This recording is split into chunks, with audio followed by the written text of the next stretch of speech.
Shalom, shalom. First and foremost, I want to give all praise, honor, and glory to Yahweh, Bahashem, Yahweh Shai, Bahashem, Rakah HaKodash. And double honors to the elders and bishops of Great Millstone who teach and rule well. And salutations to the prophets and beloved brothers. Continue to exhort the sheep in these last days. And a mighty shalom to the hopeful elect listening in. To the 12 tribes scattered abroad. Shalom, shalom. The title of this epistle is going to be entitled Finale. Exit stage right. Finale. Exit stage right. Awake, awake, O captive daughter of Zion. Our redemption draweth nigh. Our redemption draweth nigh. Each day we get closer and closer. The hopeful elect gets closer to the redemption. And prophecy will and must be fulfilled. Every word that has been spoken aforetime has been written for our knowledge, and it will not return unto Yahweh or Yahweh Shai void. Everything will come to fruition in its time. This is why we are asked, we are told, we are commanded to have patience and endure all things, because the transformation from one kingdom into the next is a transition period. And in that transition period, Salakia, there is a refinement process. So as one kingdom is out, Esau, Edom, the European powers, and all the world governance that has shared in that cup of iniquity, it's on its way out. And the rule and governance of the kingdom of Yasharallah is on its way up, governed by the 12 tribes of Israel, the hopeful elect, the 1/3 that will be preserved from all chaos and nuclear destruction and wrath to come. The finale, exit stage right. We are looking ahead. We are rejoicing each and every day as the day draweth nigh, right? So wake up, wake up, wake up, O captive daughter of Zion. Our redemption draweth nigh. Let's go to Isaiah chapter 40 and verse 2. I had an inspiration on how to approach this epistle here. And it was almost like, you know, how some of you out there have children. You try to wake them up gently, I hope, and try to get them dressed and get ready for the day and whatever it may be, you know. So in the likes in this epistle here, it's almost like we're waking up the captive daughter of Zion and getting ready, because the bus is going to arrive soon, and we must get ready for salvation. Not school, but salvation. So this is the inspiration behind this epistle. Thank you, Abanawa Yahweh. Isaiah chapter 40 and verse 2. Speak ye comfortably to Jerusalem, and cry unto her that her warfare is accomplished, that her iniquity is pardoned, for she hath received of Yahweh's hand double for her sins. She has received double for her sins. The whole nation of Yasharallah, the 12 tribes of Israel, has been discursed due to the curses of transgressing the law, statutes, and commands from our forefathers, and through generational dispensation of times, we have carried those same iniquities through each captivity. And now the Most High Yahweh or Yahweh Shai has declared unto the captive daughter of Zion, the 12 tribes of Israel, the hopeful elect, that our warfare is accomplished.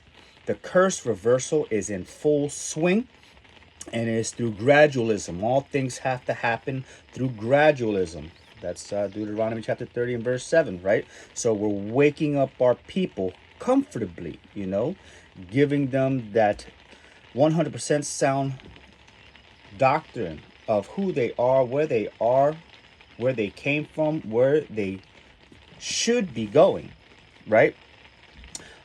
Let's grab real quick Proverbs chapter 6. This probably should have been the first verse. I'm out of order, but it's okay. It's okay. Proverbs chapter 6, read verse 9. It says, How long wilt thou sleep, O sluggard? When wilt thou arise out of your sleep? Wakey, wakey, salvation draweth nigh. The bus is coming to pick us up, and we must get ready for salvation. We must get ready for salvation, right? Put on righteousness. Put on these garments. It's time to put on those, have your feet shod. Where's your shield? Is your sword sharpened? You know, where did you put these things last night? It is time for us to wake up out of deep slumber and deep sleep. And this was caused by the Most High Yahweh Shai, and giving our people a spirit of slumber, deep sleep. You know, he said, you will be discontinued from your heritage. You will not have any recollection of who you are as a people. And the history of who we are has always been right behind us. But we have been so enticed by the entertaining things of this world that we didn't give pause to it all. But in the times of danger and looking for some form of hope, some may turn to their creator, Yahweh or Yahweh Shai, as to where others are going to lean on Egypt, in which it will pierce their hand if they tend to lean on it. It will not be a support. So how long will you sleep, O sluggard? The finale, exit stage right, is approaching, right? We have received double for our sins. It's almost time to take that bow and say goodbye. It's almost time to say goodbye, right? So how long will you sleep, O sluggard? Let's go into Isaiah chapter 51. Isaiah chapter 51.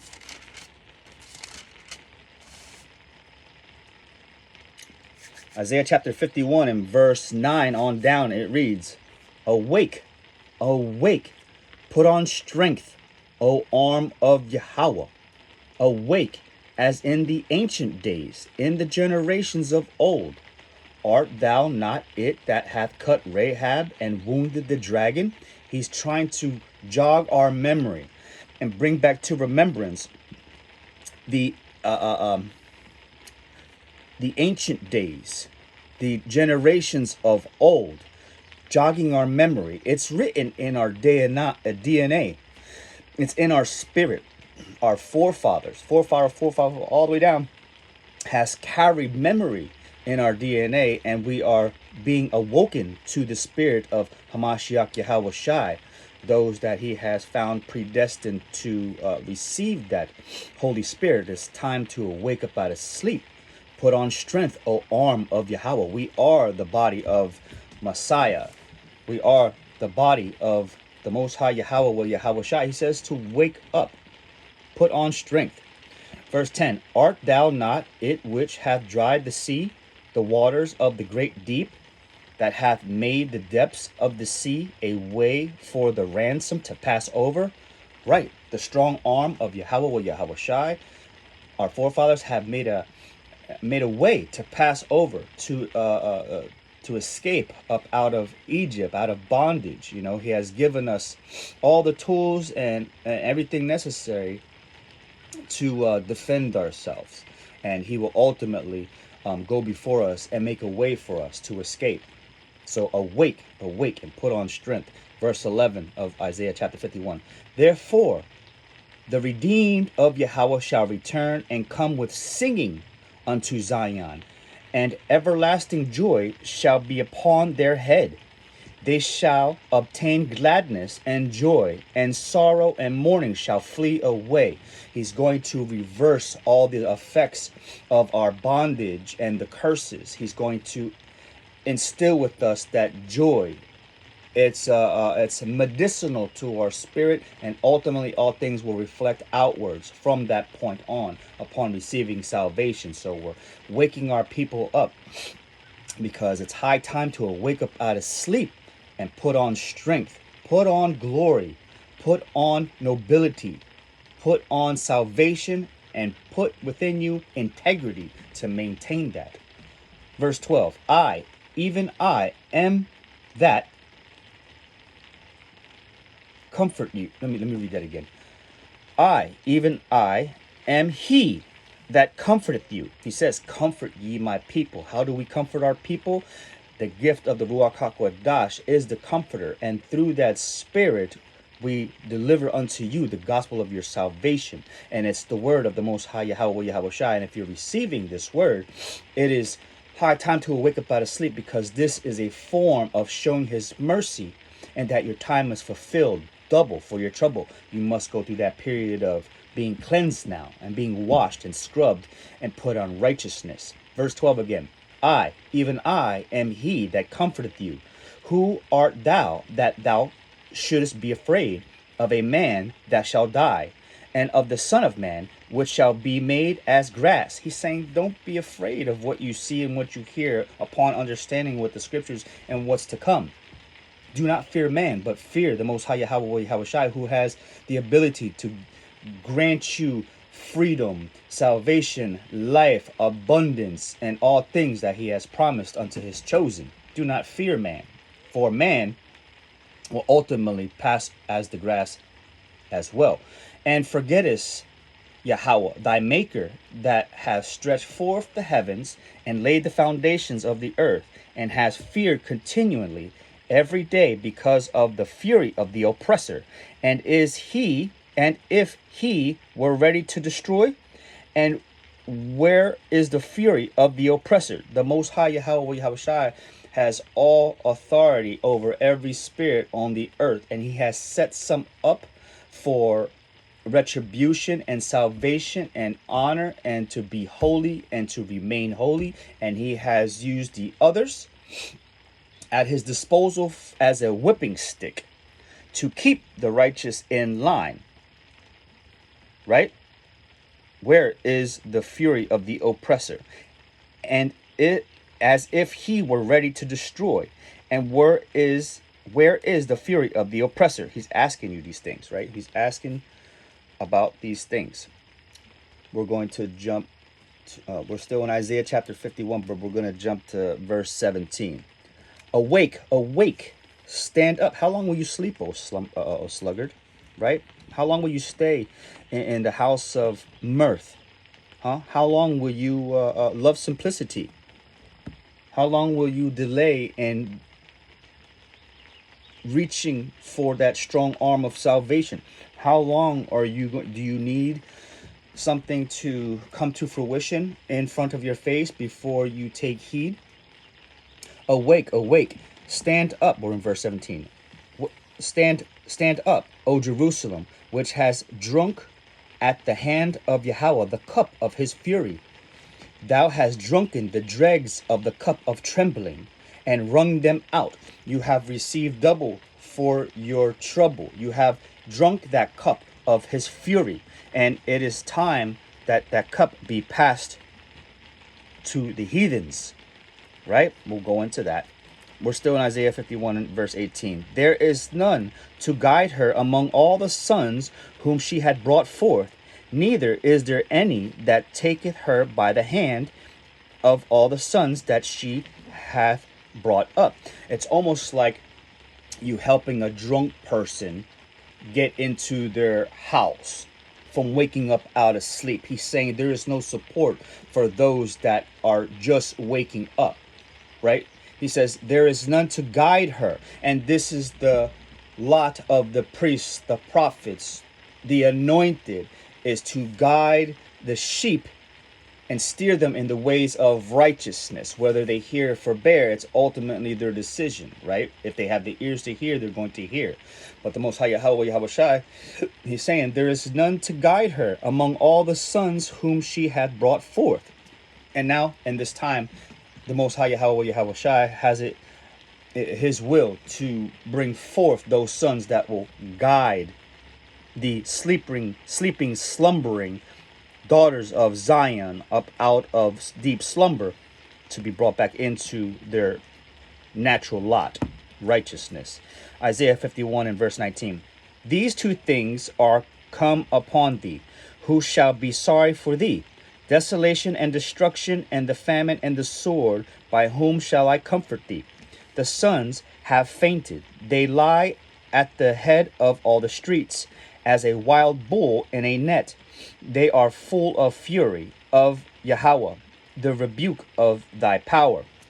Therefore Hear now this, thou afflicted and drunken, but not with wine. You're afflicted and drunken because the ways of righteousness is now covered unto you. It was covered unto you. You were in gross darkness. So you groped at noonday. You had no wherewithal on how to live life. What's it say in Deuteronomy? No reassurance of life, right? You will not know how to manage, because in the land of your captivity, you're there to serve a time in judgment and punishment. This is why you are lacking. But we have drunken that cup of iniquity, that cup of fury, and it was proposed, not even proposed, it was what was in order to bring our people to judgment and to be refined. Back in Isaiah chapter 51, verse 22. Thus saith Yahweh Power, the Most High, that pleadeth the cause of his people. Behold, I have taken out of thine hand the cup of trembling, even the dregs of the cup of fury. Thou shalt no more drink it again. Thou shalt no more drink it again. Right? But I will put it into the hand of them that afflict thee. This is that curse reversal that we talked about. Deuteronomy chapter 30 and verse 7. Right? But I will put it into the hand of them that afflict thee, which have said to thy soul, bow down, that we may go over. And thou hast laid the body on the ground, and as the street to them that went over. Right? We were a doormat for people. We're nothing but a tool to build up their empire, their economy, all these things. We're just slaves, according to what the Most High has called us. He says, is Judah or Israel a homeborn slave? Is this all you are? No, he's trying to bring these things to your remembrance, that it is high time to wake up out of sleep and put on righteousness, right? Because you have drunken the cup of fury, the cup of trembling, and with the dregs in it. And it's now to pass that cup over, right? We're going to segue real quick and fill in that cup of fury, that cup of reversal. We already talked about Deuteronomy chapter 30 and verse 17. We're going to jump quickly into Lamentation chapter 4, verse 21 and verse 22. It says, rejoice and be glad, O daughter of Edom, that dwellest in the land of Uz. The cup also shall pass through unto thee. Thou shalt be drunken and shalt make thyself naked.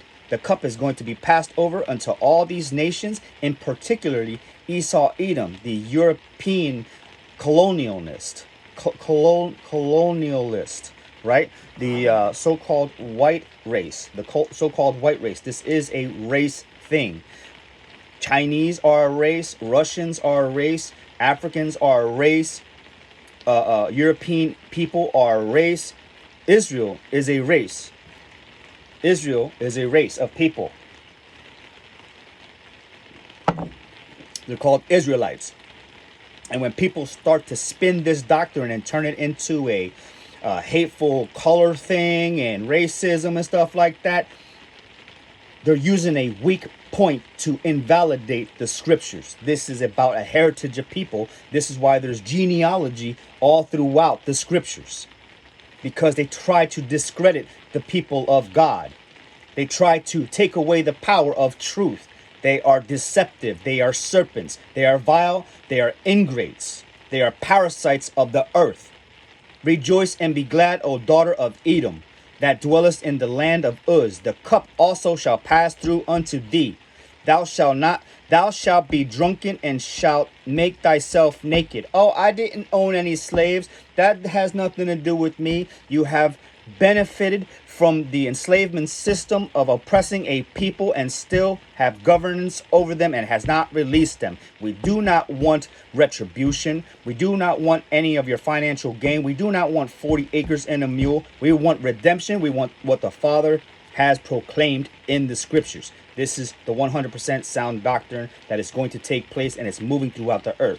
Verse 22, Lamentations 4. The punishment of thine iniquity is accomplished, O daughter of Zion. We talked about that already, right? Wakey, wakey. The punishment of thine iniquity is accomplished, O daughter of Zion. He will no more carry thee away into captivity. No more are you going to be shipped here and there. No more is there going to be borders closed off and you're going to be imported here and there because you didn't fill out the paperwork and so on and this and that and blah, blah, blah. None of that. Sorry. The punishment of thine iniquity is accomplished, O daughter of Zion. He will no more carry thee away into captivity.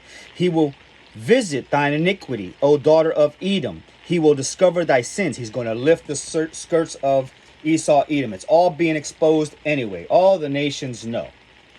Now we're just playing out the dispensation of time. The finale. Exit stage right. Wake up out of your sleep. Get into the scriptures. Eat this word. Put down the cares of this life and be ready. Be ye ready. I think that's a verse. I don't know. Let's go to Jeremiah 49. Where I'm still holding Isaiah 51. So, Jeremiah 49. This is not hate speech. This is the truth of the gospel.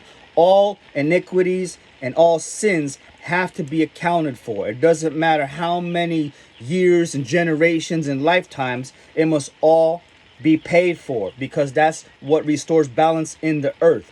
You cannot think that you're going to get away with something and that's it, because the iniquities must be weighed in the balance.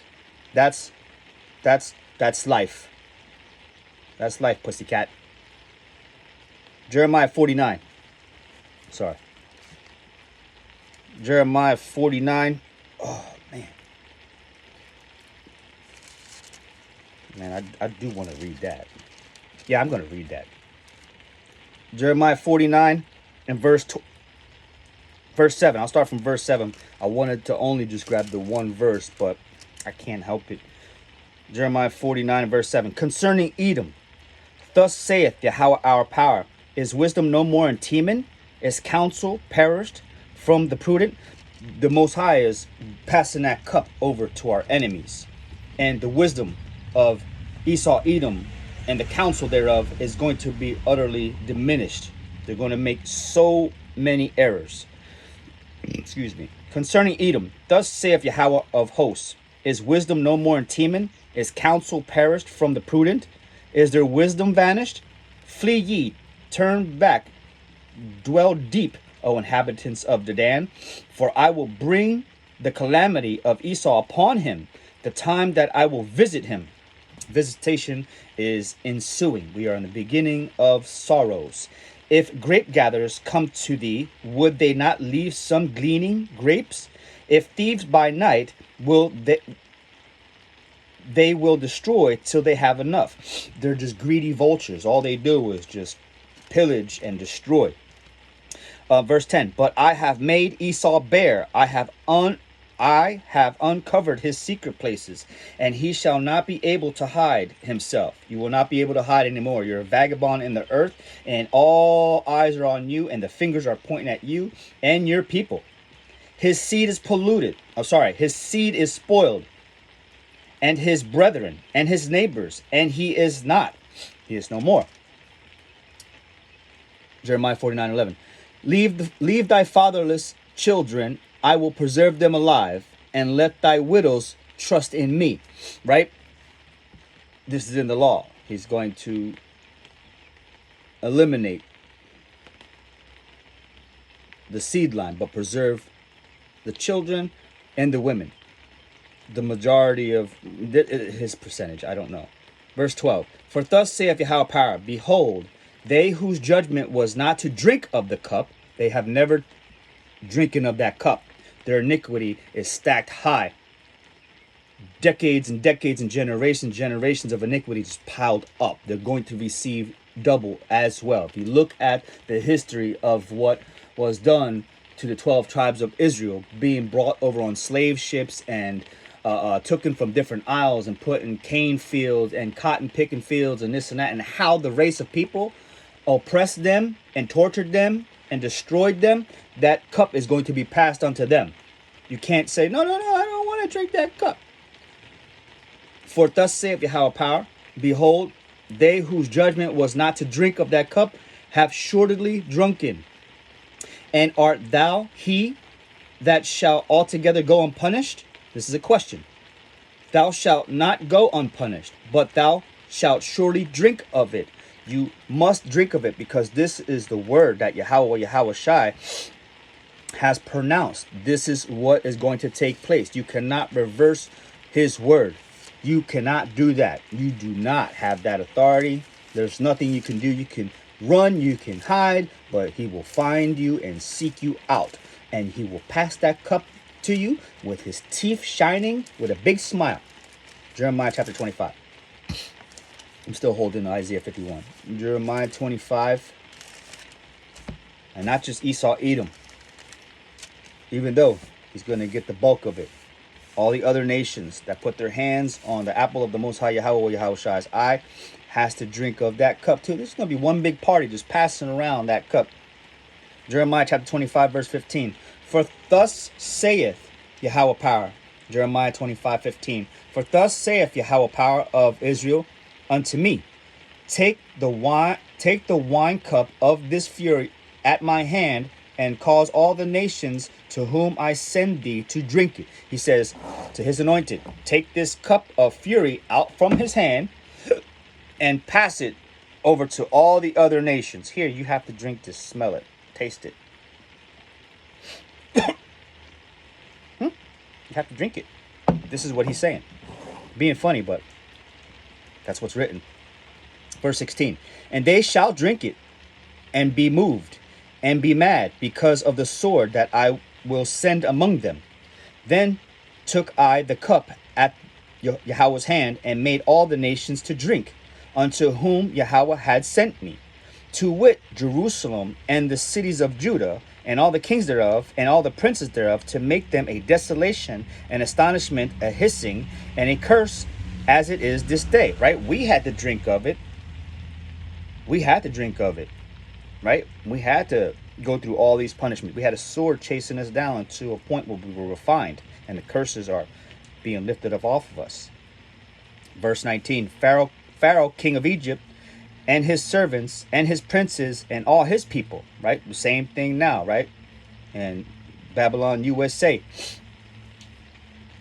And all the mingled people, and all the kings of the land of Uz, and all the kings of the land of the Philistines, Ashkelon, Azah, and Ekron. I'm not going to read this all, but this is touching on all the nations that's going to be drinking of that cup of the Lord's fury, right? What was I going to read to? You can go through and read all the way to 38. You know, it talks about that cup being passed on to the nations, right? Psalms 83. Psalms 83. They have they got to drink of that cup of iniquity as well. We're going to back in Isaiah chapter 52. Start from verse 1. It says, awake, awake, put on strength, O Zion.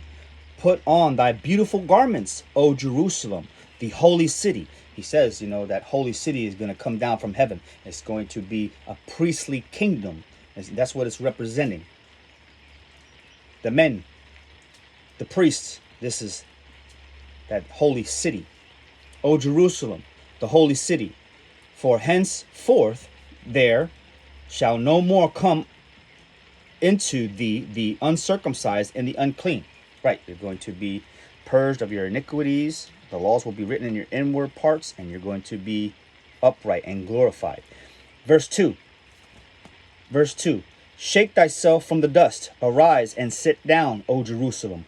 Loose thyself from the bands of thy neck, O captive daughter of Zion. You're going to be taking off those spiritual shackles and no more serve yourselves. Be served of the heathens no longer. But you will be released and brought into the land of your nativity and be glorified. And all things will flow unto Zion. And then from Zion, the law will flow out to the nations. There will be tributaries. Verse 3.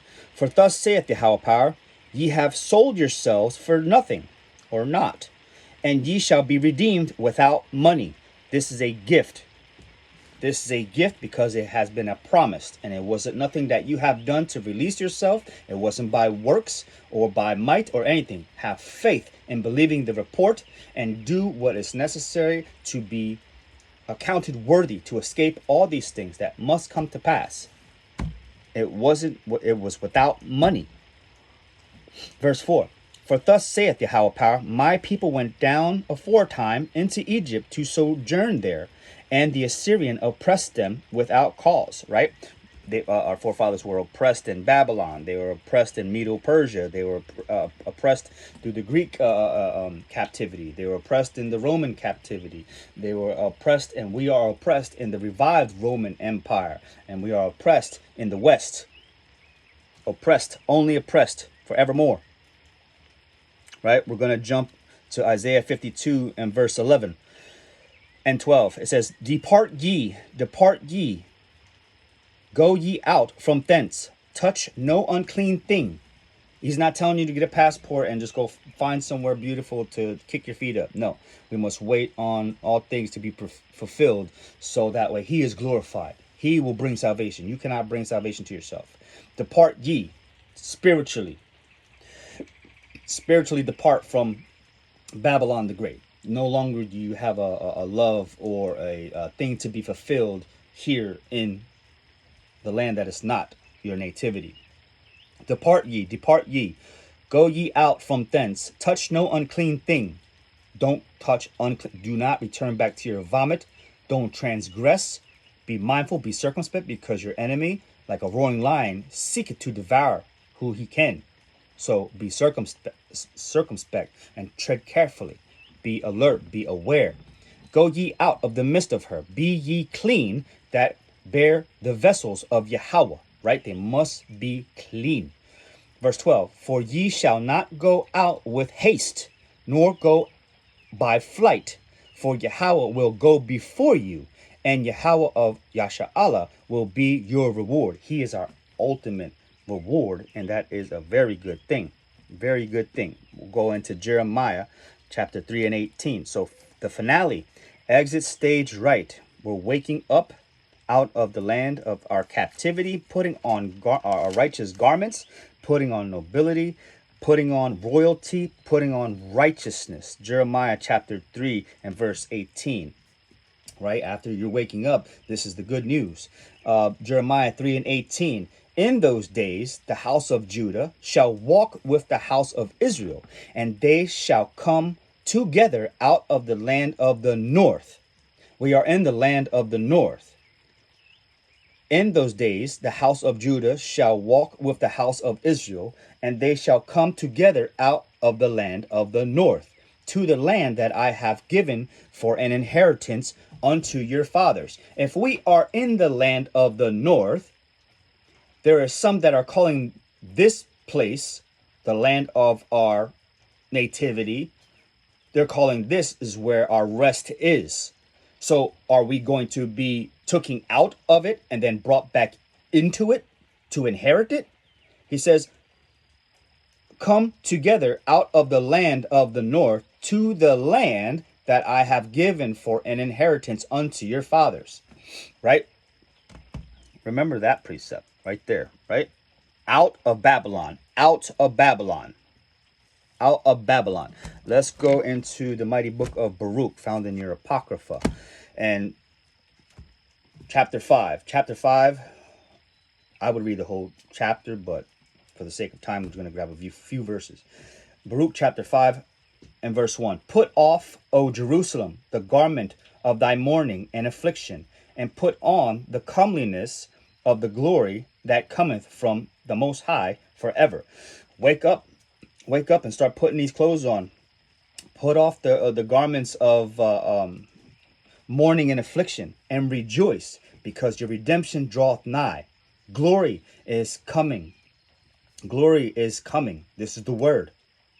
O Jerusalem, the garment of thy mourning and affliction, and put on the comeliness of the glory that cometh from the Most High forever. Cast about thee a double garment of the righteousness which cometh from the Most High. Double garment. He's going to bless doubly, if that's a word. Double. We receive double for our trouble, our iniquity, and we're going to receive double. Just like how Job was blessed double at the end and received a double portion, we are going to receive double reward. Cast about thee a double garment of righteousness, which cometh from the Most High Yahweh Yahweh Shai, and set a diadem on thine head of the glory of the everlasting. We're decked out, right? You're going to be beautified. You're going to be wearing a crown and royalty, all that stuff. Verse 3. For Yahweh will show thy brightness unto every country under the heaven. He's going to say, these are my people. These are the apple of my eye. Those that were treated and mistreated and so on and so forth and this and that. He's going to show the heathen, all the other nations, who his people are. They're going to be glorified in royalty. Verse 4. Baruch chapter 5. For thy name shall be called of the Most High forever. The peace of righteousness. The peace of righteousness. And the glory of the Most High's worship. Verse 5. Arise, O Jerusalem, and stand on high. Awake up out of that dust. Stand on high and look about towards the east. East is that way. Look towards the east, and behold thy children gathered from the west. We are considered the West. Well, this place is considered the West. He said, behold, thy children are gathered from the West unto the East by the word of the Holy One, rejoicing in the remembrance of the Most High Yahweh, our power. I would finish this all out, and you should definitely finish it out because it's good. So, finale, exit stage right and wake up. Put on royal garments. The bus is picking us up. Not literally, but Isaiah 60. Isaiah 60. I'm touching on Isaiah 60 because in Baruch chapter 5 says, for the Most High will show thy brightness unto every country under heaven. Right? So let's go into Isaiah 60 real quick.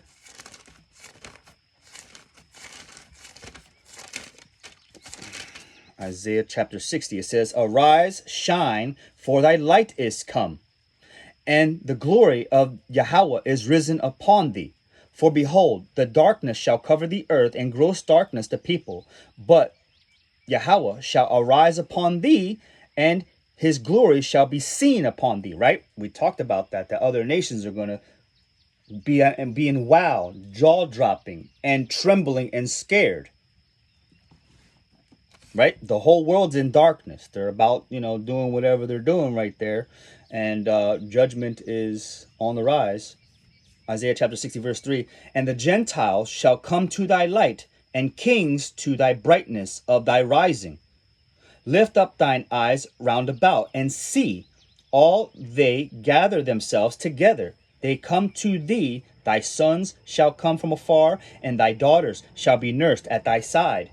Then thou shalt see and flow together, and thine heart shall fear and be enlarged, because the abundance of the sea shall be converted unto thee. The forces of the Gentiles shall come unto thee. All power that's flowing into one direction now that is slowly being cut off is going to shift unto Zion, Yasha'Allah. And he says that your heart shall fear, because that's a magnificent moment that you cannot fathom. Just picture yourself watching ships and all kind of merchants on your seashores bringing all kinds of goods into it, and you have to decide where they have to be stored now.